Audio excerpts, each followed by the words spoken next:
Buscamos en nuestras Biblias el libro de Habacuc. El libro de Habacuc. Vamos a leer los primeros 4 versículos. Dice así, el libro de Habacuc, pues de Miqueas, Nahum, Habacuc, capítulo 1. Y dice así la palabra del Señor. La profecía que vio el profeta Habacuc. ¿Hasta cuándo, oh Jehová, clamaré y no oirás? Y daré voces a ti a causa de la violencia y no salvarás. ¿Por qué me haces ver iniquidad y haces que vea molestia? Destrucción y violencia están delante de mí, y pleito y contienda se levantan.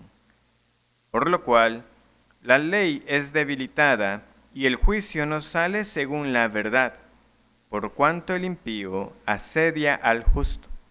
Por eso sale torcida la justicia. Bueno, para aquellos que recientemente ya sea que nos visitaran antes de que tuviéramos que cerrar las puertas del edificio, recientemente se han unido a las transmisiones.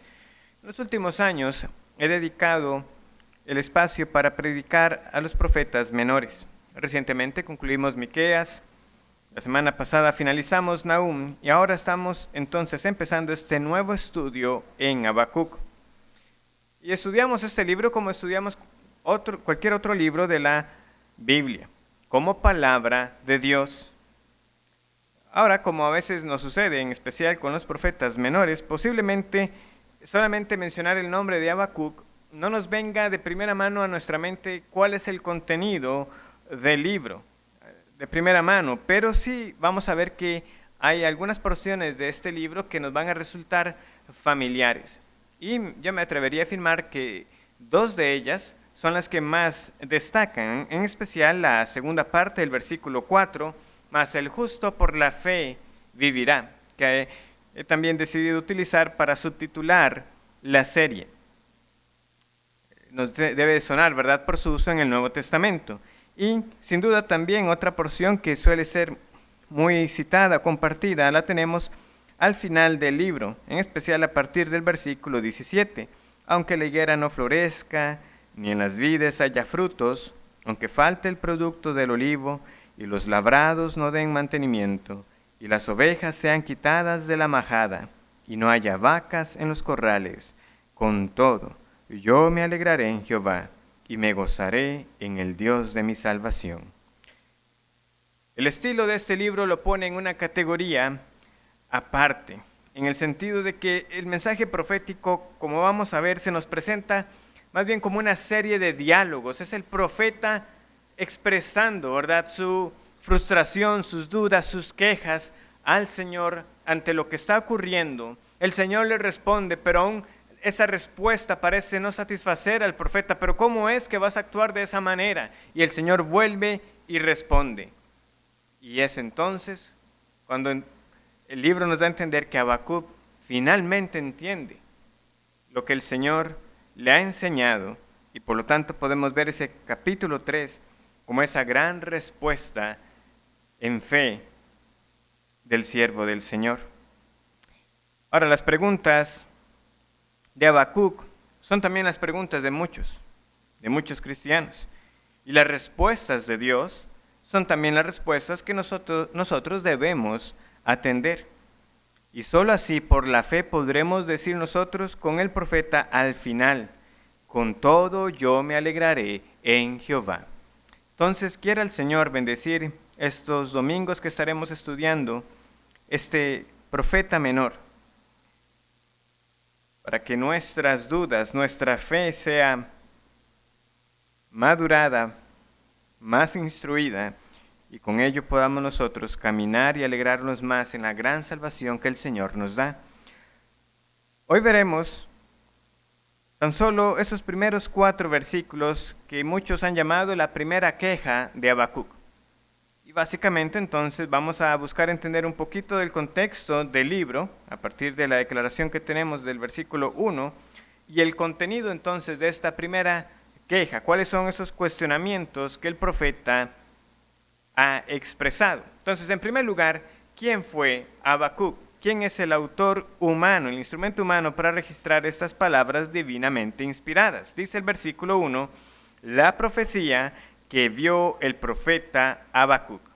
Ahora, como es frecuente entonces también en los profetas menores, es poca la información que tenemos de este siervo del Señor.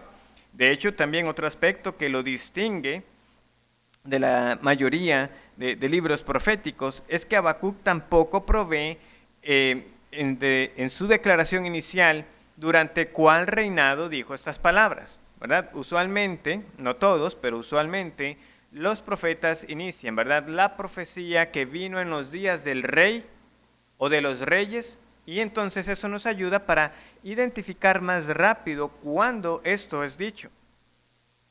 Entonces, no sabemos de primera mano cuál es el reinado o reinados durante los cuales estuvo activo. Esto tenemos que deducirlo entonces a partir de otros datos que el libro nos da. Por ejemplo, entonces, ¿qué podemos saber de Habacuc? Porque tampoco nos dice ni la zona de donde él vivió, ni cuál fue el nombre de su padre.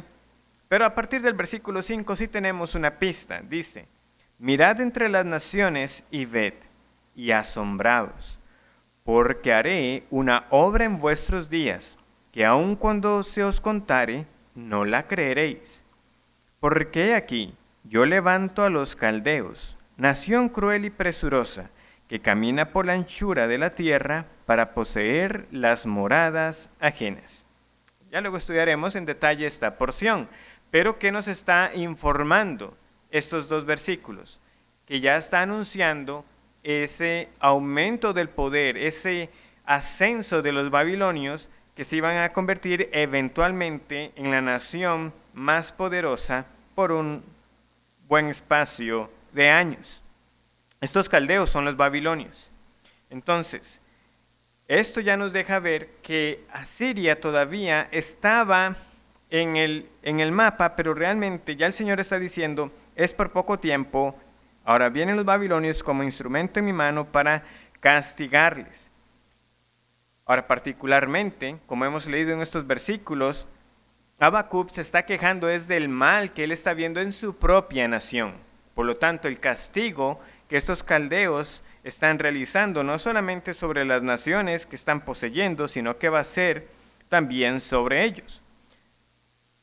En resumen, entonces, teniendo este dato, las dos opciones más favorecidas dentro de las que uno pudiera indagar es que Habacuc o fue un profeta durante los días de Manasés o durante los días de Joacim. Conviene entonces mencionar algunas referencias en el tiempo para ubicarnos, para aquellos que no están familiarizados con la línea de tiempo de los reyes de Judá. Entonces vamos a ir al segundo libro de Reyes. Vamos a dejar una señal en el capítulo 21 y estaré citando algunos versículos de este capítulo y de unos capítulos más adelante.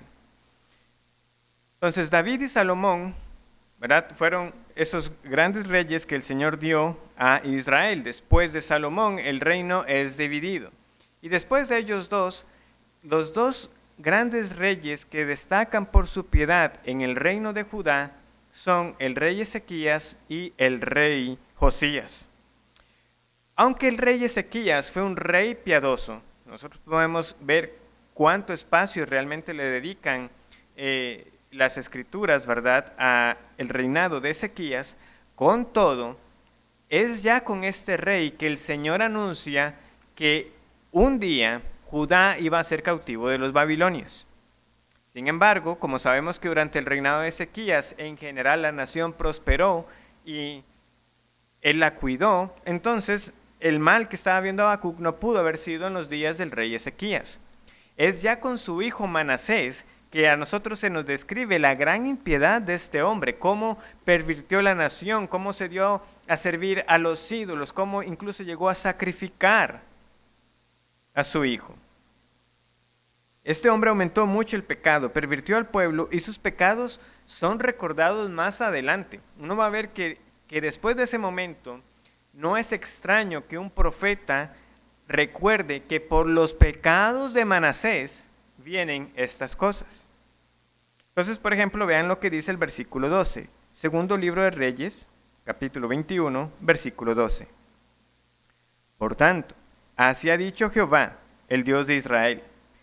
He aquí yo traigo tal mal sobre Jerusalén y sobre Judá, que al que lo oyere le retiñirán ambos oídos. Y extenderé sobre Jerusalén el cordel de Samaria, y la plomada de la casa de Acab, y limpiaré a Jerusalén como se limpia un plato, que se friega y se vuelve boca abajo, y desampararé el resto de mi heredad, y lo entregaré en mano de sus enemigos, y serán para presa y despojo de todos sus adversarios. Particularmente, ¿verdad?, del versículo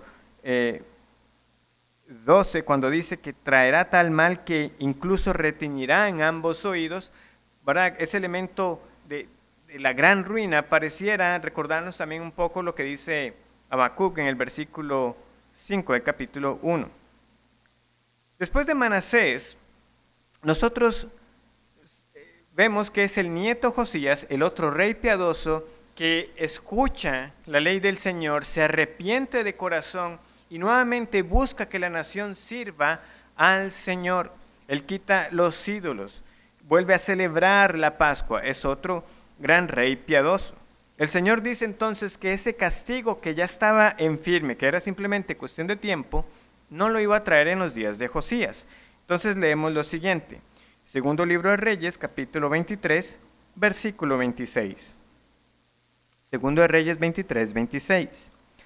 Con todo eso, Jehová no desistió del ardor con que su gran ira se había encendido contra Judá, por todas las provocaciones con que Manasés le había irritado. Es decir, a pesar de que este rey procuró hacer lo recto delante del Señor, de nuevo ese juicio estaba en firme. Y de hecho, muerto Josías, Judá se fue ya completamente al declive. Empezaron nuevamente a pecar grandemente contra el Señor y eventualmente, tras varios ataques, los babilonios los vencieron y los hicieron cautivos. ¿Con qué rey empezaron estos ataques de los babilonios o de los caldeos? Empezaron con este rey que les he mencionado, Joacim, capítulo 24. Segundo de Reyes 24, versículo 2. Bueno, leamos el 1 para que tengamos el contexto. En su tiempo subió en campaña Nabucodonosor, rey de Babilonia. Joacim vino a ser su siervo por 3 años, pero luego volvió y se rebeló contra él.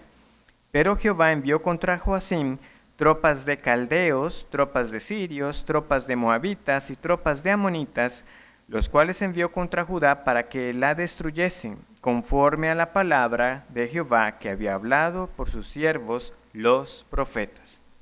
Muy bien, entonces, si bien el periodo de Manasés es un buen candidato, también hay que recordar que los profetas, a como están ordenados, usualmente van siguiendo un orden cronológico.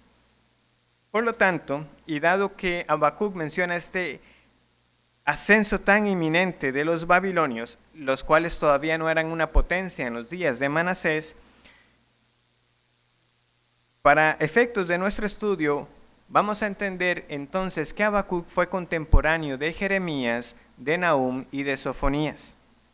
Fue en ese periodo final que este siervo del Señor profetizó, ubicándose entonces en un periodo similar al de la caída de Nínive o posterior a ella. Es decir, la profecía de Habacuc fue posiblemente del año 612 o más reciente, algunos incluso la fechan entre el 609 o 607.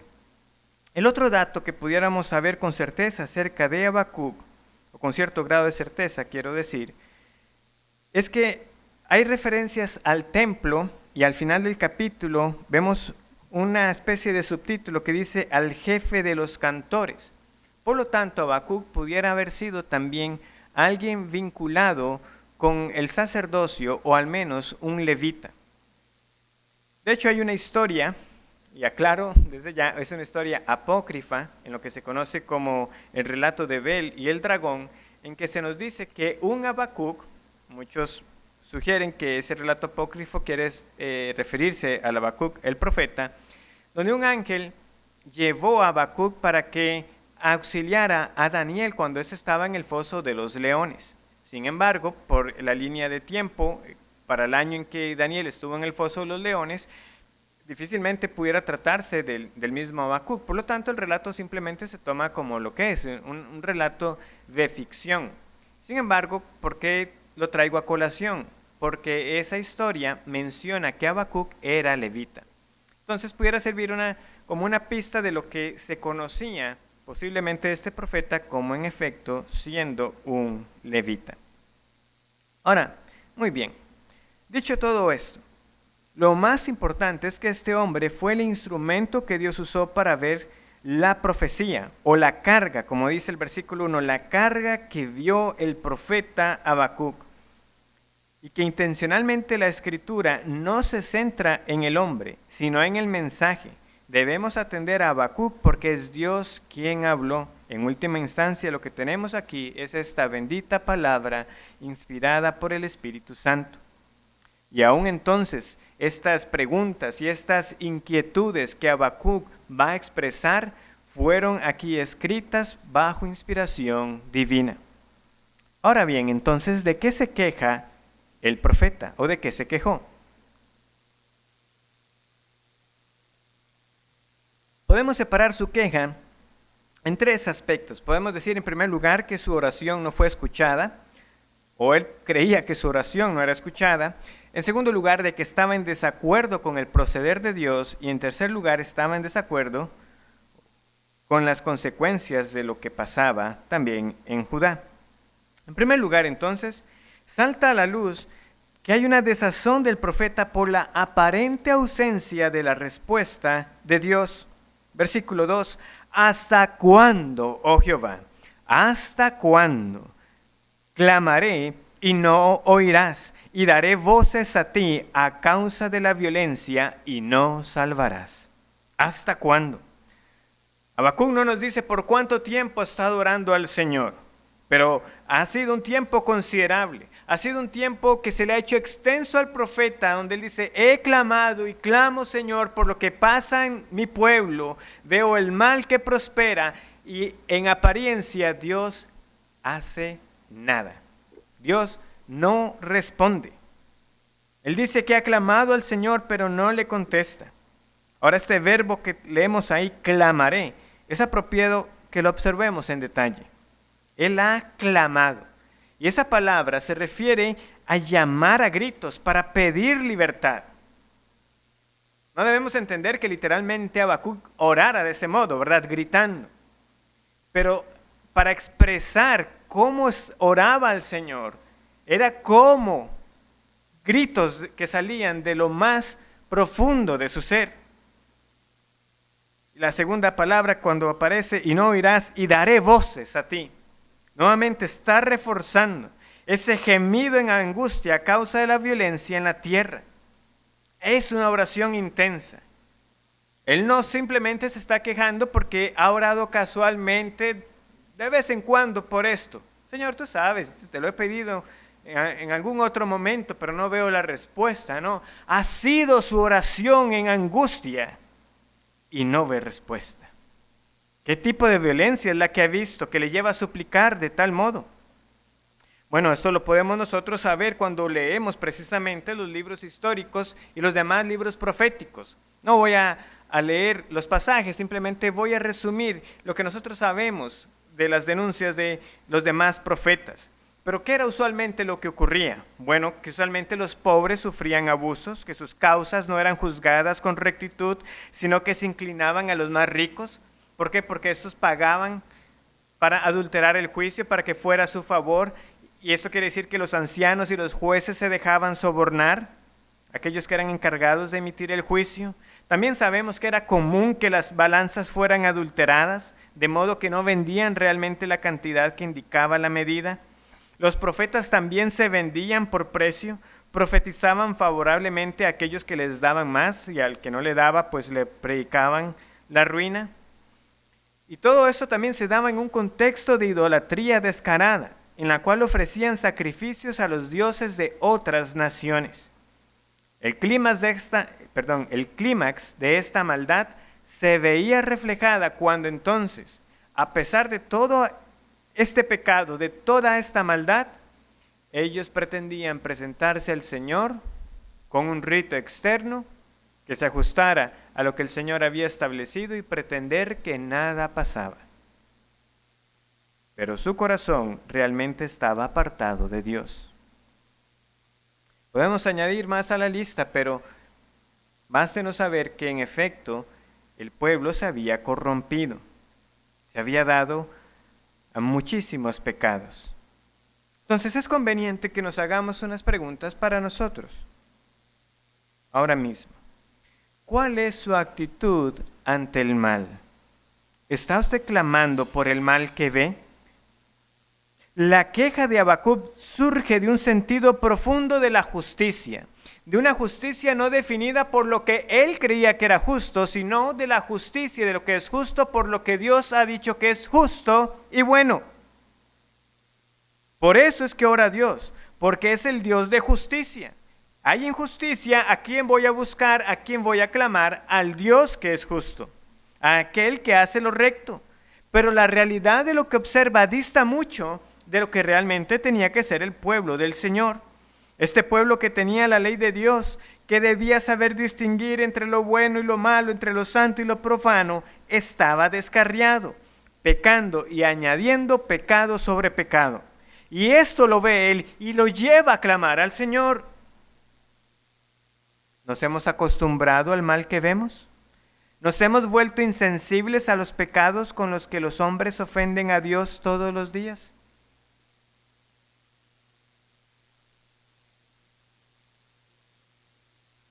Quien conoce a Dios, también ha de conocer la indignación santa por la iniquidad, así como el anhelo por el día en que la maldad llegue a su fin. El que gocemos de ciertas condiciones más favorables que antes no significa que moralmente seamos mucho mejores que las generaciones previas.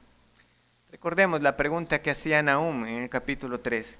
¿Eres tú mejor que Tebas? ¿Eres tú mejor? Somos nosotros mejores. Dios ha declarado que el intento del corazón del hombre es malo desde su juventud. Es mucho el pecado contra el Señor, pero hay mucho que meditar si vemos esta oración y queja de Habacuc como extraña.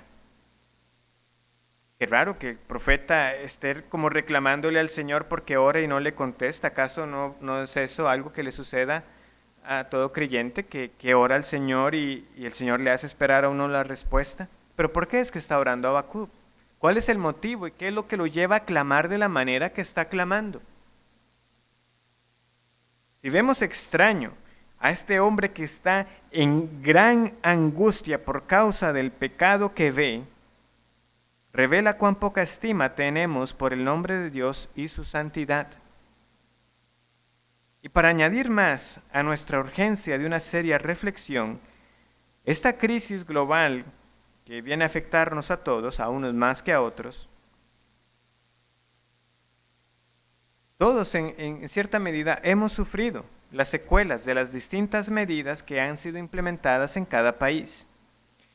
Y con ello también sale a la luz cómo unos aprovechan lo que pasa para buscar otras formas de pecar contra su prójimo y aprovecharse de su situación. Las noticias siguen apareciendo de personas que se aprovechan, que buscan cómo extorsionar, cómo aprovecharse de las ayudas que son para otras personas que más lo necesitan.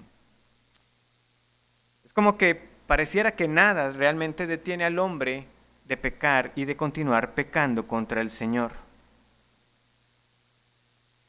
Otra pregunta para nosotros. ¿Ha llevado esta crisis a mayores y más intensos tiempos de oración? Y aclaro, yo también sé que el hecho que estas medidas busquen que pasemos más tiempo en casa no significa para todos por igual que ahora tengan también mucho más tiempo disponible. Más bien para algunos puede ser que estar más tiempo en casa haya representado nuevos retos y no necesariamente significan más horas libres. Para algunos quizás sí ha sido una oportunidad de contar con más tiempo. Lo que yo quiero decir es que de uno u otro modo, esto que está pasando tiene que llevarnos a orar. Recordemos cuando también Salomón estaba dedicando el templo, ¿verdad? Cuando él dijo, Señor, si hubiere plagas, si enviares langostas, si hubiere invasiones de los enemigos, está rogando, ¿verdad?, de que sí, cosas pueden suceder, pero ¿cuál es la intención de Salomón cuando está expresando eso? Cuando el hombre sintiere la plaga en su corazón. Que supliquen por su condición. ¿Cuántos con vergüenza hemos de pedir perdón por malograr el tiempo y no examinar nuestros caminos delante de Dios? ¿Qué otras cosas tienen que pasar? Esa es la pregunta constante que tiene que asaltarlo a uno. ¿Cuántas cosas han pasado en su vida que uno diría, bueno, pero si ya le pasó esto, ahora sí va a buscar más del Señor? Si esto ha pasado, entonces ahora sí usted va a procurar realmente tomar en serio ese nombre de Cristo que usted profesa con su boca. Pero no. Algunos que ni la muerte de amigos cercanos, ni de familiares, ni otras crisis que han pasado, económicas, recesiones, ahora esta que vivimos por este virus. ¿Por qué es que claudicamos tan pronto de orar con constancia y con perseverancia por peticiones específicas al Señor? Vean, Habacuc está diciendo, ¿hasta cuándo clamaré? Porque realmente eso estaba haciendo. Clamaba y clamaba al Señor.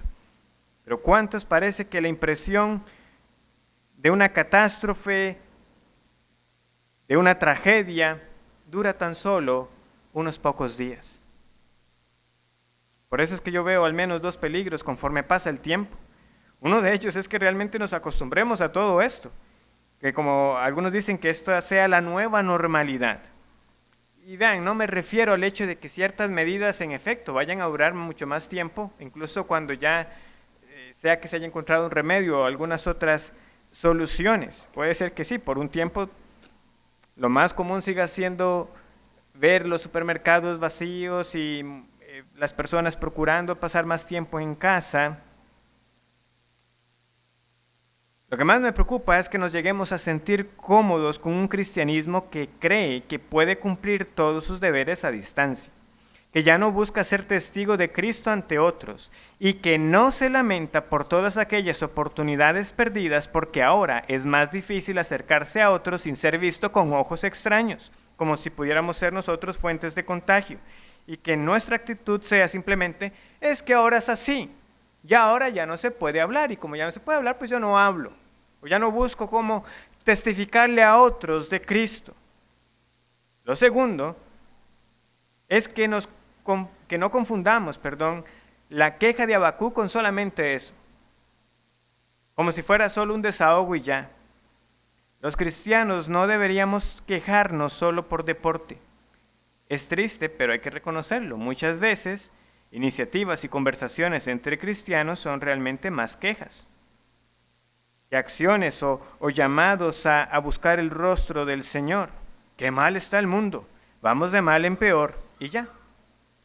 Habacuc fue al Señor con sus preguntas, con sus dudas y oró a Él y oraba constantemente y clamaba, porque algo no correspondía. Este es el Dios a quien yo sirvo y esta es la realidad que observo. Y Señor, yo clamo por eso. Clamo y no dejo de clamar. Unos podrán ser más susceptibles a este pecado de la queja. Un corazón insatisfecho siempre hallará motivos para estar molesto, malagradecido con sus circunstancias. Pero Habacuc, notemos, no es egoísta. La queja del profeta no es, Señor, ¿hasta cuándo serán estas cosas malas que pasan? Porque mira cómo estoy yo. Mira cómo me han afectado a mí. No. Él está rogando porque él reconoce, como veremos, que en efecto el impío asedia al justo. Él reconoce que hay un grupo, hay un remanente del Señor que está siendo oprimido, afligido. Su oración es por el Señor y por su pueblo, no es pensando solamente en Él. Las razones de sus súplicas constantes no eran por su vida, era por el pecado y la justicia divina. ¿Cuántas de nuestras oraciones son peticiones teñidas de egoísmo en las cuales pido mayormente por mis necesidades y mis anhelos? La oración modelo de Cristo debe ser puesta en práctica. ¿Cómo inicia la oración que el Señor nos enseñó?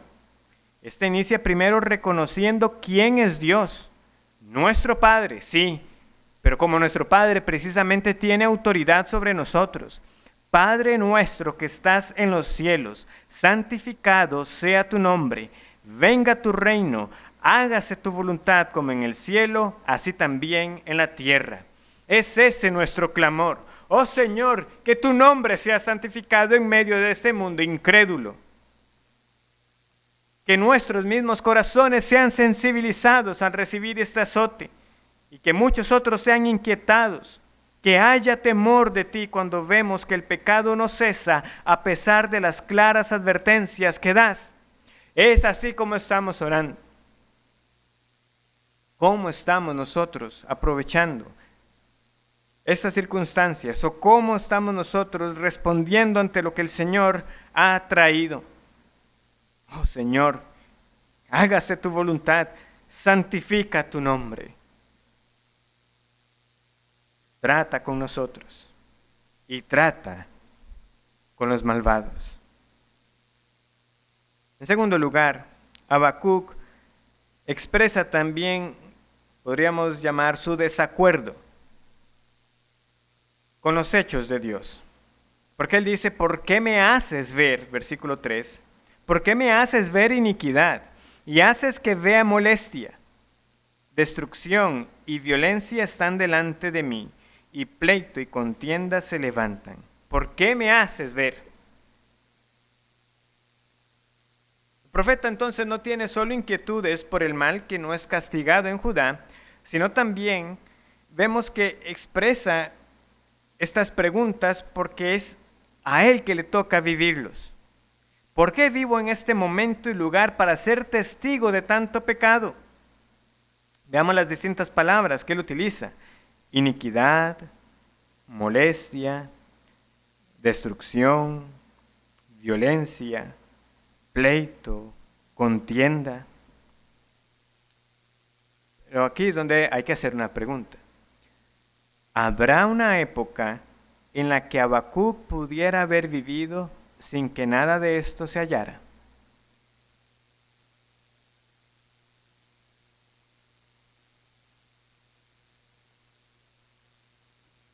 Desde la caída del hombre, esta trajo muerte en sentido pleno, físico y espiritual, y la creación misma está sujeta a gimiendo a causa del pecado.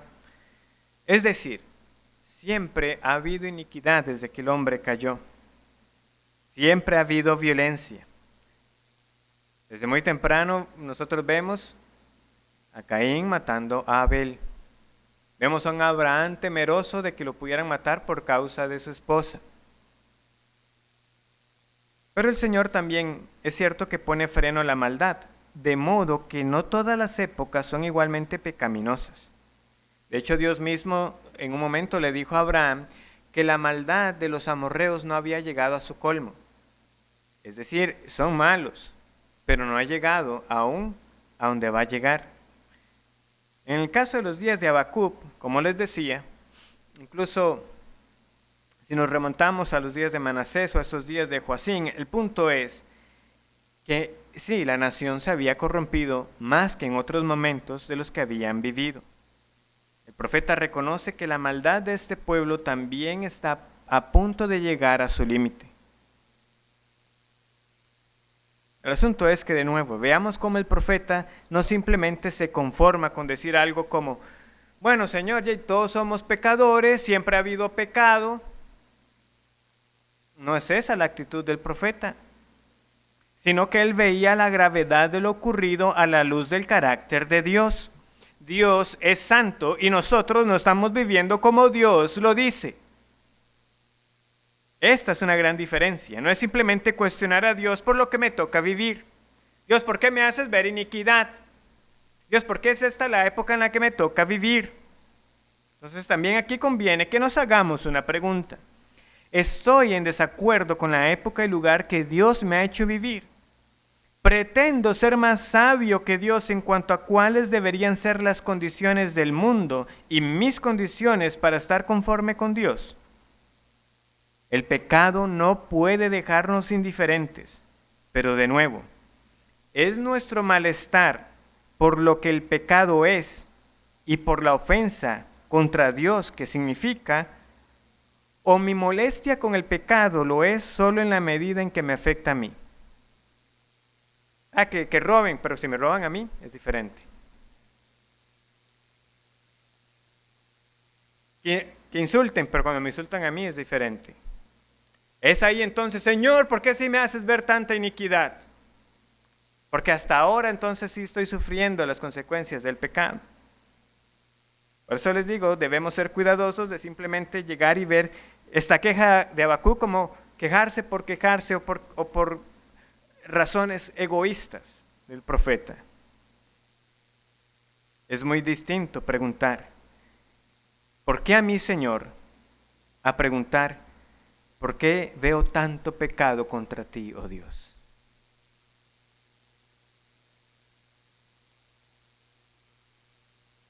En tercer lugar, Habacuc lamenta las consecuencias. Versículo 4. Por lo cual la ley es debilitada, y el juicio no sale según la verdad. Por cuanto el impío asedia al justo, por eso sale torcida la justicia. Debido al pecado imperante, era como si no hubiera ley, es lo que el profeta está diciendo. Hay ley, pero no se está obedeciendo, no estamos caminando como Dios lo ha dicho. De hecho, la expresión que tenemos ahí, por lo cual la ley es debilitada, es interesante que ese debilitar es la misma palabra que se utiliza cuando a Jacob le llega la noticia que José está vivo.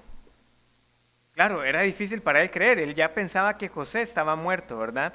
Entonces en Génesis leemos que su corazón se afligió, pero lo que está de fondo en el sentido de la expresión es que donde le dicen José está vivo, como que Jacob no sabe ni cómo reaccionar, queda como pasmado, está vivo, y después leemos nosotros que él dice, sí, José está vivo, voy para Egipto.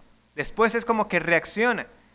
Pues es el sentido que tenemos aquí, la ley es debilitada, la ley está, pero es como si no estuviera, inmóvil, inactiva, indefensa, no se respeta. Y ante esa ausencia de ley, el mal estaba a la orden del día y solo desencadenaba en más y más injusticias. Por eso es que leemos que salía torcida, no hacían lo recto. ¿Está eso bien? ¿Que el justo sea tratado de esa manera? No, claramente no está bien. Podemos escuchar también a alguien que hizo una pregunta muchos siglos antes, ¿verdad? A Abraham. Lejos de ti el hacer tal que hagas morir al justo con el impío y que sea el justo tratado como el impío. Nunca tal hagas. El juez de toda la tierra no ha de hacer lo que es justo. Y ese es el gran dilema entonces que tiene el profeta.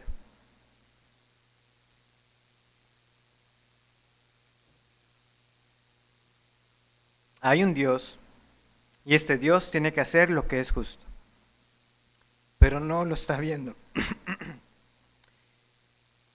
Pero no lo está viendo en acción.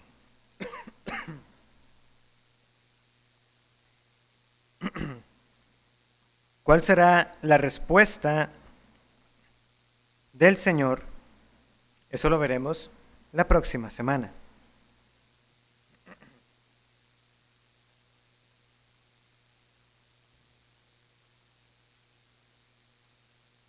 Pero por ahora quiero que reflexionemos más apropiadamente acerca de estos primeros versículos y las preguntas que Habacuc tuvo.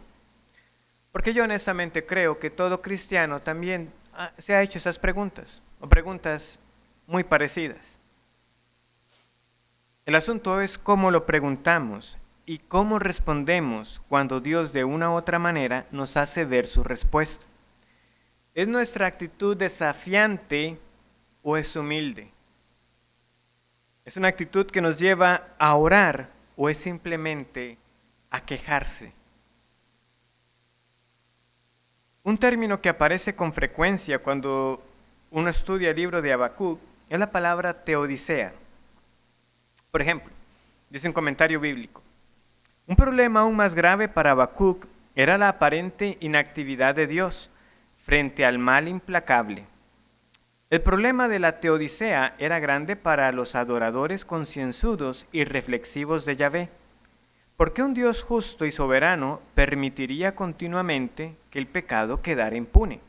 O, por ejemplo, dice una Biblia de estudio: el libro de Habacuc muy bien podría ser designado como una teodicea, una defensa de la justicia divina. Habacuc cuestionó la justicia de Dios y Dios reveló que traería justicia. La fe acepta lo que no puede afirmar por simples hechos de observación. Teodicea. ¿Qué significa esta palabra?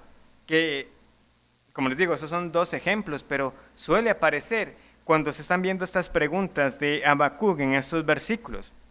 Bueno, desde ya les digo que si buscan el diccionario de la Real Academia Española, la definición no va a ayudar mucho, porque simplemente dice estudio de Dios al margen de las creencias religiosas.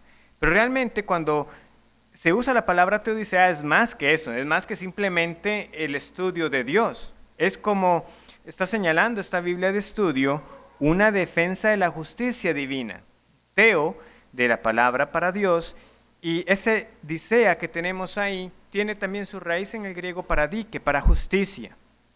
Es decir, la teodicea no es solamente el estudio de Dios o la argumentación de su existencia, sino la vindicación de que hay un Dios a pesar o a la luz de la existencia del mal.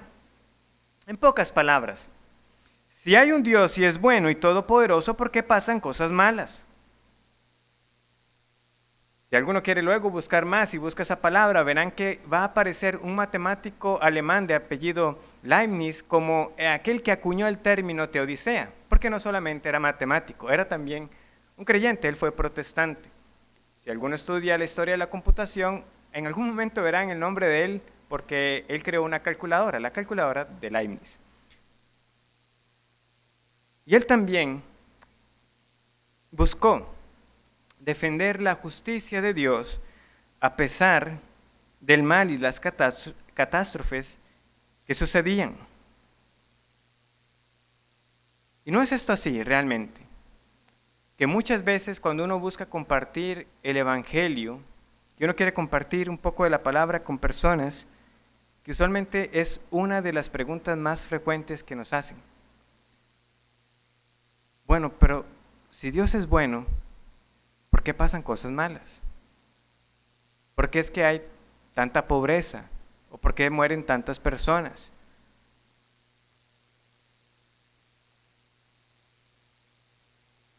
Cada vez que veo la palabra teodicea, recuerdo un extracto de un sermón que Voddie Baucham predicó en el 2006 acerca de la supremacía de Cristo en un mundo posmoderno. Él invitó a reflexionar a la audiencia haciéndoles una pregunta. ¿Saben qué está mal con el mundo? Usted. Usted es lo que está mal con el mundo. Y entonces empieza a decirles algo como lo siguiente. Dice, porque parece que a él, por su contexto, en aquel momento muchos estudiantes lo buscaban. Entonces él dice, muchos estudiantes que quieren entablar una conversación conmigo son estudiantes de filosofía del primer semestre. Y él dice como comentario aparte, si solo usted ha llevado un solo semestre de filosofía, mejor no lo lleve. Mejor no hable de filosofía. Es mejor si no has tenido ni una sola clase. Si no ha tenido nunca una clase de filosofía, hable todo lo que quiera, pero si ha tenido un semestre, mejor no hable. Sería mejor que simplemente no llevara nada. A estos filósofos estudiantes aficionados les encanta buscarme cuando estoy a solas y, según ellos, acorralarme con preguntas estándar como la siguiente. Si tú crees en un Dios omnipotente y omnibenevolente, Si crees todo eso acerca de Dios, ¿cómo reconcilias esas creencias con el tema de la teodicea? A lo que yo le respondo, acabas de llevar un semestre de filosofía, ¿verdad? ¿Cómo lo sabes?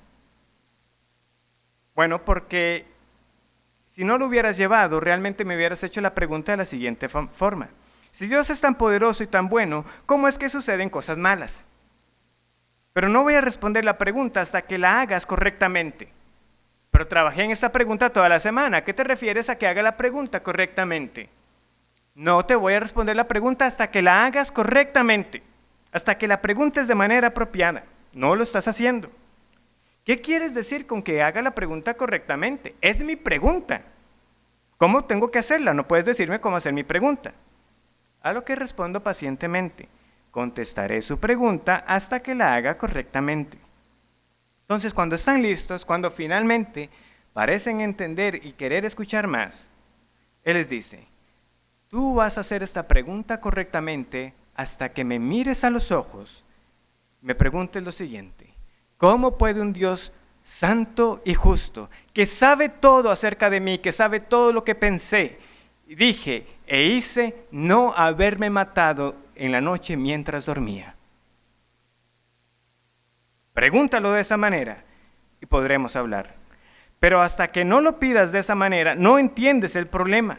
Hasta que hagas la pregunta de esa manera, crees que el problema está allá afuera en alguna parte.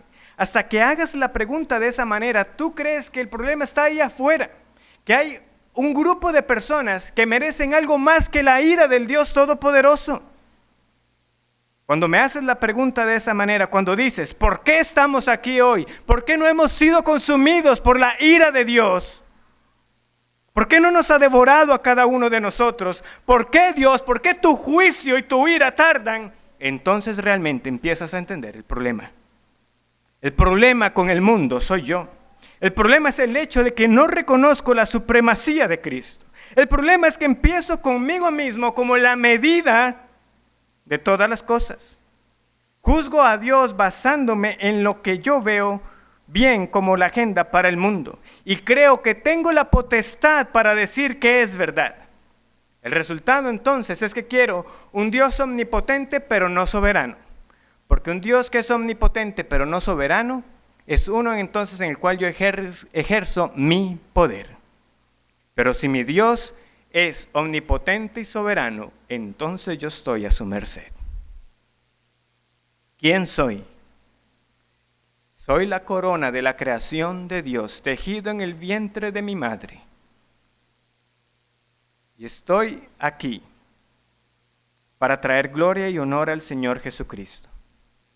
¿Qué está mal en el mundo? Yo estoy mal porque no hago aquello para lo que fui creado, para traer la gloria a Dios. En la providencia de Dios tenemos un momento muy apropiado para el estudio de este libro, porque eventos como los que vivimos suscitan este tipo de pensamientos y preguntas, pero muchos cristianos no saben cómo responder a estas interrogantes, o se sienten en la gran urgencia de defender a Dios con argumentos que no son bíblicos, que más bien van en contra de las Escrituras. Bueno, sabes, Dios no quiere que pasen estas cosas. ¿Cómo respondería usted? Si Dios es bueno, ¿por qué hay mal en el mundo? Si Dios es bueno, ¿por qué vivimos lo que vivimos? Ya hasta mi hijo mayor de 4 años me pregunta, papi, ¿por qué Dios no quita el coronavirus? Es una pregunta con un fondo sumamente teológico y de fe. No estoy diciendo que él entienda esas implicaciones. Pero hay algo que ya logra conectar acerca de ese Dios poderoso y bueno del que hablamos y de algo malo que pasa. Habacuc nos lleva más que a contemplar la respuesta intelectual correcta. Dios es bueno y justo en todo lo que hace. Nos lleva a una confrontación con la realidad de la fe. ¿Cree usted en Dios? ¿Vive usted por la fe y en fe? ¿Cuál es su respuesta ante el mal en el mundo y el mal en su propio ser? ¿Clama a Dios o simplemente cuestiona a Dios? Porque sí, hay algo que debemos entender de estos primeros versículos. Hay unos que pueden ser llamados justos. Está el impío y está el justo. Y Habacuc nos va a decir quién es el justo. ¿De qué lado está usted? De aquel justo que clama y clama al Señor con esperanza de que un día su justicia se verá exaltada y que un día el mal terminará. ¿O es simplemente un profesante de boca que es pronto para cuestionar, pero no para humillarse en oración? Oremos.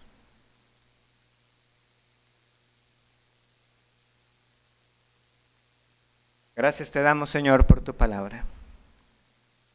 Te ruego, Señor, que al meditar en esa porción de la Escritura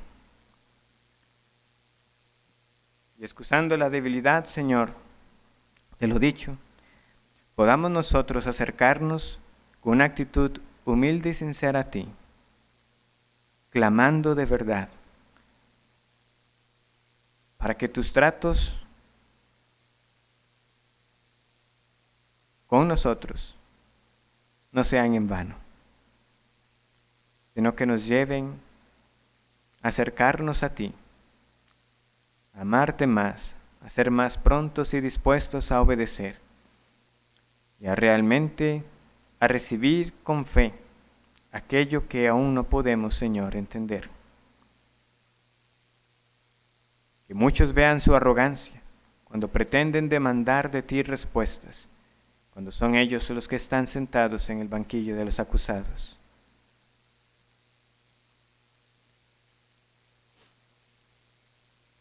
Trata con tu pueblo, Señor. En el nombre de nuestro Señor Jesucristo, como ese único mediador que has dado, oramos a ti. Amén.